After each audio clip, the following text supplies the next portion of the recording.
Good practice today? Good Thursday like we normally do. A lot of situation work. Mental day for us. They were locked in pretty good. Chip, you talked about Keenan Lowe before, but the development you saw from him over the last year. Yeah, just, it's a kid that's taking advantage of the opportunity that's presented to him. Great thing about this game is you get out of it what you put into it. And there's a kid that's a prime example of it that has probably worked as hard, if not harder, than anybody on our team, and it's paying off for him right now, doing the little things. And I think that's really important in everything you do, and really happy for him. He's getting out of it what he puts into it, but he's working his tail off. And when you see him out there, he was doing the same thing for us last year on special teams.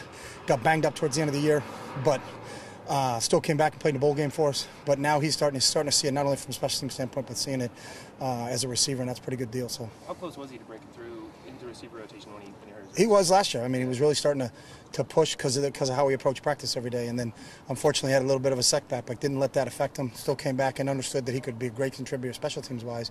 And now he gets to do it both, and he's doing it both. He's still playing great on teams, too, which is awesome. So. Coach, what have you seen out of Derek Malone so far?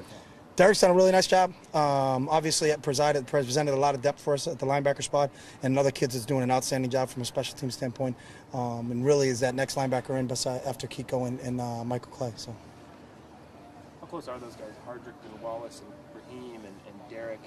Is Derek, definitely a step above those other guys? No, they're all close, and that's the great thing about it. I think what we're trying to do is continue to develop our depth, and you'll see them all in there, whether it's in the first quarter or the fourth quarter, because that's how we feel about those guys. And we want our guys. We want to play 6 linebackers, and we tell them that's what we want to do, but you guys determine if we do or don't. And those guys are doing that right now, so it's good for us to develop that depth, especially early in the season, because it's going to pay dividends for us at the end of the year. What do you see as the strength of that Tennessee Tech defense that you're going to see on Saturday? Defensive ends, both of them are athletic and can run. I think they're well coached as a group. They never seem like they're out of position. They're not as big as some of the teams we face, but I think athletically they run around and they make plays and they play with a lot of passion. So they're going to keep the ball in front of them. They're going to run to the football, and that's evident on tape of how hard and how hard they play, and you can see that on film.